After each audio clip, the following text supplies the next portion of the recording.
Hello everybody, എൻ്റെ പേര് ആരാധ്യജിത്ത്. ഞാൻ സെൻറ്റ് ജോസഫ് UPSCയിലെ 7ാം ക്ലാസ് വിദ്യാർത്ഥിനിയാണ്. ഞാൻ ഇന്ന് നിങ്ങളുടെ അടുത്ത് പരിചയപ്പെടുത്താൻ പോകുന്നത് സ്മാർട്ട് പാർക്കിംഗ് എന്ന ഒരു ആപ്പിൻ്റെ ഉപയോഗമാണ്. നമ്മൾ പലരുടെയും വീട്ടിലും ഒന്നോ രണ്ടോ വണ്ടികളില്ലായ്മ ഇല്ല. ചിലരുടെയൊക്കെ വീടുകളിലില്ലായ്മ ഉണ്ടായിരിക്കാം. പക്ഷേ എൻ്റെ വീട്ടിലായാലും ചിലരുടെയൊക്കെ നിങ്ങളുടെ വീട്ടിലും വണ്ടികളുണ്ടായിരിക്കാം. നമുക്ക് തൊട്ടപ്പുറത്തെ ഒരു കടയിൽ പോകാനായാലും നമ്മൾ വണ്ടി ഉപയോഗിക്കുന്നുണ്ട്. ഇപ്പോൾ നിങ്ങൾക്ക് വണ്ടി എടുത്തുകൊണ്ട് ഒരു സൂപ്പർ മാർക്കറ്റിൽ പോകണം. ഒരു എക്സാമ്പിളാണ് ഞാൻ നിങ്ങൾക്ക് പറഞ്ഞു തരുന്നത്.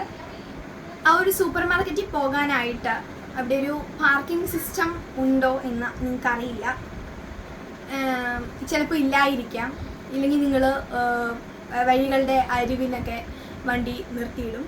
അങ്ങനെ ബ്ലോക്കുകളും ട്രാഫിക് ജാമുകളും ഉണ്ടാവും. അങ്ങനെ പല പല ഇഷ്യൂസ് ഉണ്ടാവും. അപ്പോൾ അവിടെയാണ് ഈ ഒരു ആപ്പിൻ്റെ വിജയം എന്നത്. അതായത് ഈ ഒരു ആപ്പ് വന്നതിന് ശേഷം, അതായത് നമുക്ക് പാർക്കിംഗ് വേണം. അപ്പോൾ നമ്മൾ 10-15 മിനിറ്റ് മുമ്പ് വേണം ഈ ഒരു ആപ്പിൽ പ്രൊസീഡ് ചെയ്യാൻ വേണ്ടിയിട്ട്.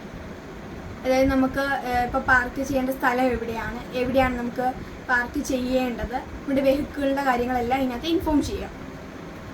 അല്ല, നമുക്ക് വൈകിട്ടാണ് പോകേണ്ടത്, അതിന് രാവിലെ ബുക്ക് ചെയ്തിട്ടാൽ നമ്മുടെ ക്യാഷ് ക്ലാഷ് ആയി പോകുന്നതായിരിക്കും. അപ്പോൾ നിങ്ങൾക്ക് ഏവർക്കും വളരെ യൂസ്ഫുൾ ആയിട്ടുള്ള ഒരു ആപ്പാണ് എന്ന് ഞാൻ വിശ്വസിക്കുന്നു.